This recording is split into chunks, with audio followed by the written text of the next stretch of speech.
Nós vamos dar continuidade a algumas meditações que nós temos feito na Palavra de Deus. Para os irmãos e amigos que estão nos assistindo, hoje nós não estamos no salão da casa de oração, estou gravando um vídeo aqui da minha casa. E nós vamos pensar um pouco em 2 dos 10 mandamentos e em algumas lições que nós podemos tirar deles para nossas vidas, em alguns pontos do caráter de Deus que nós podemos aprender com base nestes 2 mandamentos. Nós vamos falar do 4º e do 5º mandamento dos 10. E eu gostaria de ler primeiramente em Êxodo capítulo 20, versículo 8 até o versículo 12. Diz assim, Êxodo capítulo 20, verso 8 ao 12. Lembra-te do dia do sábado para o santificar. 6 dias trabalharás e farás toda a tua obra, mas o 7º dia é o sábado do Senhor, teu Deus. Não farás nenhuma obra, nem tu, nem o teu filho, nem a tua filha, nem o teu servo, nem a tua serva, nem o teu animal, nem o teu estrangeiro que está dentro das tuas portas. Porque em 6 dias fez o Senhor os céus e a terra, o mar e tudo que neles há. E ao 7º dia descansou. Portanto, abençoou o Senhor o dia do sábado e o santificou.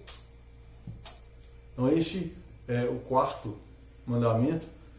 E é interessante que ele é o único dos 10 mandamentos, aqui de Êxodo capítulo 20, que não é repetido, não é reafirmado, não é reiterado no Novo Testamento, pelo Senhor Jesus Cristo. Não há uma ordenança expressa no Novo Testamento de que guardemos o sábado, como os judeus o faziam no Antigo Testamento. Mas, então nós podemos pensar, será que este mandamento não é mais importante para nós? Nós vamos ver aqui que ele é de suma importância para entendermos não só o plano de Deus na salvação, como também para a boa qualidade de vida aqui na face da terra para os homens. Nós vamos ver 3 pontos, 3 ensinos que nós podemos tirar deste mandamento, do guardar o dia do sábado. Primeiramente, nós vamos fazer uma comparação entre a escravidão e a liberdade.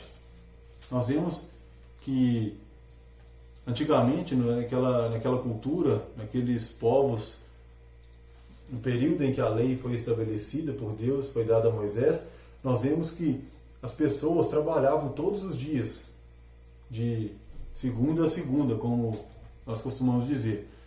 Era comum naquela época. Mas,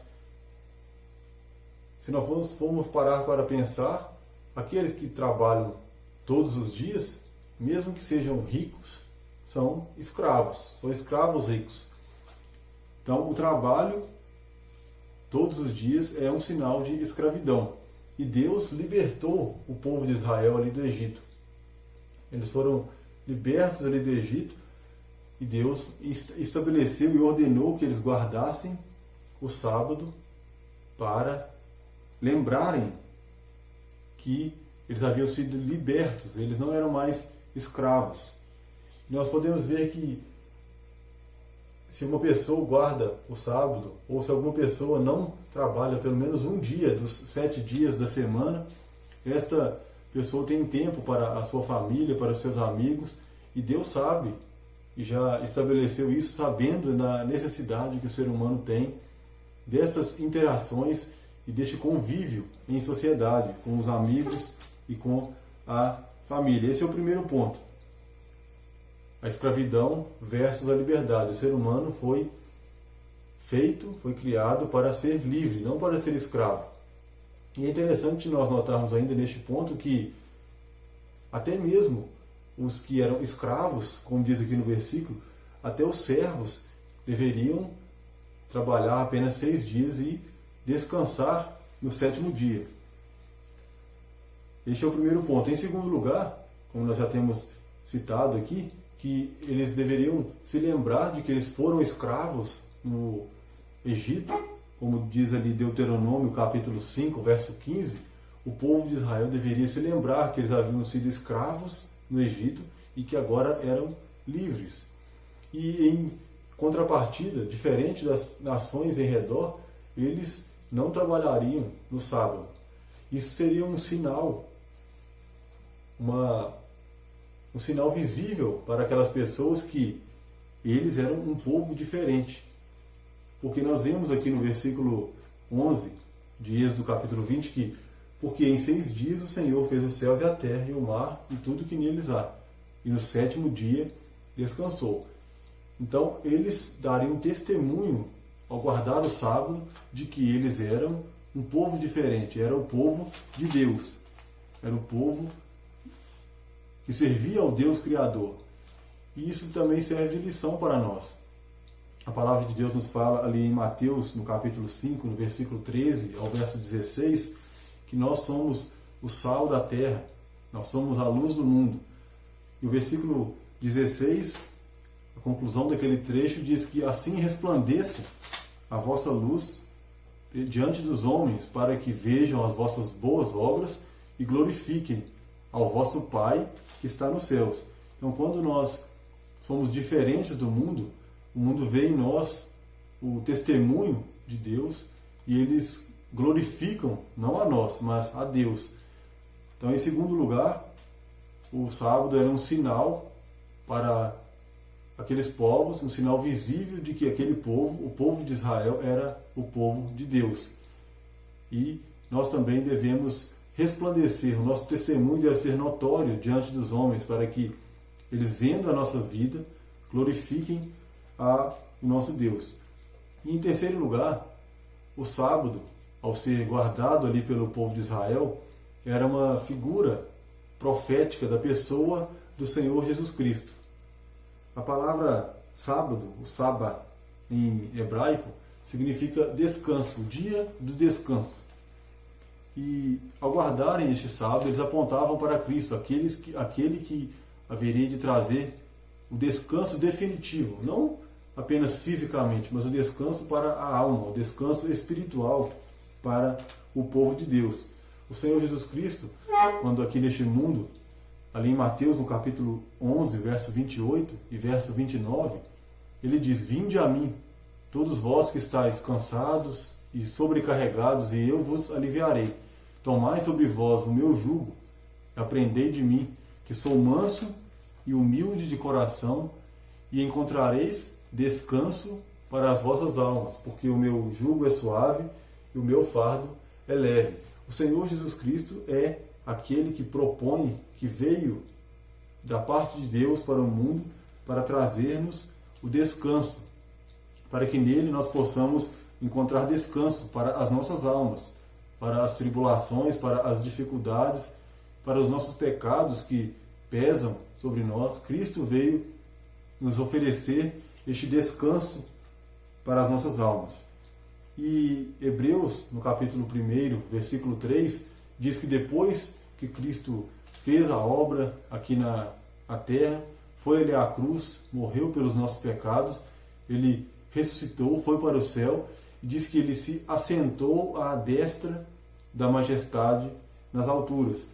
O Senhor Jesus Cristo, depois de fazer essa obra, ele entrou no descanso, ele se assentou junto de Deus. Aquele que está assentado está numa posição de descanso. E também aqueles que estão em Cristo, aqueles que são salvos em Cristo, nós podemos ler lá em Efésios capítulo 2, verso 5 e o verso 6, que Deus nos deu vida quando nós estávamos mortos nos nossos delitos, nos nossos pecados. Ele nos deu vida, ele nos vivificou, também nos ressuscitou com Cristo e nos fez assentar juntamente com Cristo nos lugares celestiais. Então nós, aqueles que somos crentes em Cristo, que já temos experimentado a salvação, fomos colocados por Ele neste lugar privilegiado, num lugar de descanso, descanso espiritual. E nós vamos ler ainda em Hebreus, no capítulo 4, versículo 9 até o versículo 11, a carta aos Hebreus, o escritor ali, várias vezes, em vários assuntos, ele faz uma comparação com coisas do Antigo Testamento, em comparação com o Senhor Jesus Cristo, e mostrando o quão superior é o Senhor Jesus Cristo em comparação com aquilo, com aquelas práticas do Antigo Testamento, com aqueles personagens. E nos capítulos 3 e 4, o escritor fala de Cristo superior a Moisés e à lei e aquelas ordenanças do Antigo Testamento. E ele falando a respeito deste assunto, no versículo 9 do capítulo 4, ele diz: portanto, resta ainda um repouso para o povo de Deus, porque aquele que entrou no seu repouso, ele próprio repousou de suas obras, como Deus das suas. Procuremos, pois, entrar naquele repouso, para que ninguém caia no mesmo exemplo de desobediência. Então, o escritor aqui diz que aquele que entrou no seu repouso, ou seja, Cristo, aquele que está agora assentado à direita de Deus, ele repousou. E ele recomenda que nós procuremos entrar naquele repouso. Qual repouso? Cristo, aquele descanso. É a recomendação aqui do escritor aos Hebreus, e é também a nossa recomendação para o amigo ouvinte. Se ainda não está descansado, se ainda não encontrou paz e descanso na pessoa do Senhor Jesus Cristo, esse é o apelo da palavra de Deus para você, que busque esses dias de dificuldade, esses dias de incerteza, busque repouso, busque descanso naquele que pode e naquele que é o cumprimento profético do sábado, do descanso, não descanso físico, mas o descanso espiritual e eterno. E continuando aqui, o próximo mandamento que nós vamos considerar algumas coisas a respeito dele, versículo 12 de Êxodo capítulo 20. Êxodo 20, verso 12. Diz assim: honra a teu pai e a tua mãe, para que se prolonguem os teus dias na terra que o Senhor teu Deus te dá.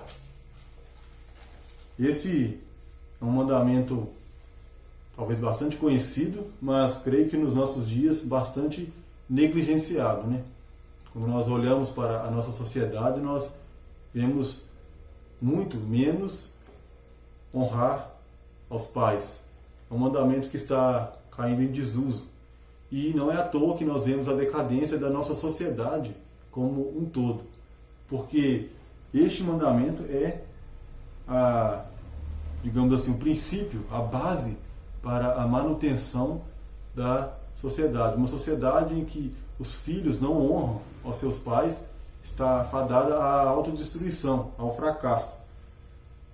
E é interessante nós notarmos, vamos ver aqui duas coisas, duas lições que nós podemos tirar daqui. Primeiro, o mandamento diz: honra a teu pai e a tua mãe. Não diz ame ao teu pai e a tua mãe. E é bastante curioso quando nós paramos para pensar nisso, porque a Bíblia nos diz que devemos amar ao nosso Deus, devemos amar aos nossos irmãos, amar ao nosso próximo, amar até mesmo aos estranhos, mas em nenhum lugar na palavra de Deus explicitamente diz que devemos amar aos pais, ao pai e à mãe. Mas por quê? Nós não devemos fazê-lo? Sim, nós devemos, mas o amar os nossos pais normalmente é muito mais fácil do que honrá-los. Isso requer um esforço, requer uma dedicação. E a Bíblia diz, a Bíblia fala e Deus sabe que nós precisamos honrar os pais.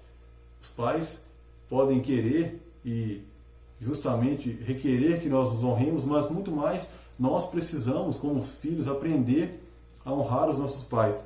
Porque se nós não aprendermos a honrá-los, nós não aprenderemos a amá-los.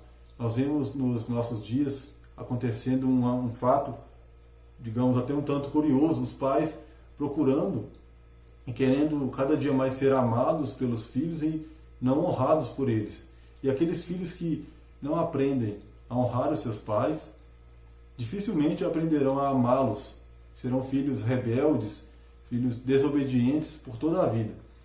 Então, a palavra de Deus nos recomenda que nós devemos honrar aos nossos pais. Os pais são únicos. Então, eles devem ser tratados de uma maneira única, uma maneira diferente de todas as outras pessoas. Eles merecem e Deus exige de nós que os honremos e os tratemos de uma maneira diferente. E por quê? O versículo continua falando E Ele nos dá aqui uma razão, um motivo e também podemos dizer, uma promessa. Honra teu pai e a tua mãe para que se prolonguem os teus dias na terra que o Senhor teu Deus te dá. E um texto semelhante a este que nós vemos lá em Deuteronômio, capítulo 5, verso 16, falando do mesmo assunto, Moisés ali repetindo para o povo os mandamentos, ele diz: honra teu pai e a tua mãe, como o Senhor teu Deus te ordenou, para que se prolonguem os teus dias e para que te vá bem. Este mandamento é a receita para uma boa vida, é a receita para o sucesso. Por quê? Nós devemos pensar, por que será que é um mero capricho de Deus que aqueles que honram pai e mãe são bem-sucedidos? Não apenas isso, mas nós temos que entender como o mundo é constituído, como a sociedade é constituída. Deus criou todas as coisas em perfeita ordem, em perfeita harmonia. E por isso, todas as coisas estão debaixo de uma hierarquia. Deus está acima de tudo e abaixo nós vemos as autoridades humanas, os governos, os reis. Abaixo deles nós temos as autoridades espirituais, a igreja, os líderes e, em primeira instância, nós vemos os nossos pais, pai e mãe. E onde nós vamos aprender sobre essa hierarquia que rege o mundo? Dentro de casa, aprendendo a honrar, a obedecer pai e mãe. Se não aprendermos isso desde novos, se não entendermos essa hierarquia, nunca seremos bem-sucedidos, nunca aprenderemos a respeitar as autoridades humanas. E, em última instância, nunca aprenderemos e reconheceremos a autoridade de Deus. Porque, por mais elevado o cargo que alguém tem aqui neste mundo, por mais importante que ele seja, ele sempre estará debaixo da autoridade de Deus. E ao mantermos em mente a importância deste mandamento, ao praticarmos este mandamento de honrar os nossos pais, honrar pai e mãe, obedecer, nós não somente manteremos a ordem da sociedade, o bom funcionamento da vida, da igreja, nós sempre teremos nas nossas mentes clara aquela lembrança de que, acima de tudo, acima até mesmo dos nossos pais, até mesmo dos governos, está a pessoa do nosso Deus. E diante dele, todos nós teremos de prestar contas um dia. Então, você esteja pensando na sua vida, se você tem honrado os seus pais, se você tem obedecido a este mandamento, porque Deus diz que um dia todos nós haveremos de prestar contas diante dele. E aqueles que crerem no Senhor Jesus Cristo serão salvos, e aqueles que não crerem, aquele dia serão condenados por não crerem no Senhor Jesus Cristo. Mas haverá um dia em que todos nós havemos de prestar contas, de comparecer diante de Deus para acertar as contas. E isso é aprendido, e esse conceito é inculcado nas nossas mentes quando nós aprendemos a honrar aos nossos pais, a prestar contas da nossa vida aos nossos pais. Por isso a importância deste mandamento. E, infelizmente, nós vemos ele ser quebrado, violado dia após dia, e a nossa sociedade, por isso, vai de mal a pior. Este é o pensamento, a reflexão da palavra de Deus que eu gostaria de deixar com você aqui nesse dia, e que você esteja sempre lembrando. Cristo propõe um descanso para você, tem a proposta da salvação, a paz com Deus, para te oferecer o descanso para a sua alma, possa estar passando por uma dificuldade, por problemas, por aflições. Ele só pode te dar descanso. E ainda um dia, eu, você, todos nós teremos de comparecer diante de Deus para prestar contas diante dele. E isso é o que nós aprendemos neste 5º mandamento. Nós devemos sempre manter em nossas mentes, claro, essas duas verdades e sempre viver de maneira que agrade ao nosso Deus, que glorifique ao seu nome, que os nossos vizinhos, que aqueles que estão ao redor de nós, vejam em nós, que já somos crentes, a diferença, vejam que nós somos povo de Deus e que, se você ainda não faz parte do povo de Deus, daqueles que já desfrutam desse descanso, dessa paz com Deus, ainda hoje é um tempo oportuno de você considerar a sua situação, se arrepender dos seus pecados, crer em Cristo e ser participantes dessa salvação eterna em Cristo. Que Deus abençoe a sua vida. Fique com Deus. Amém.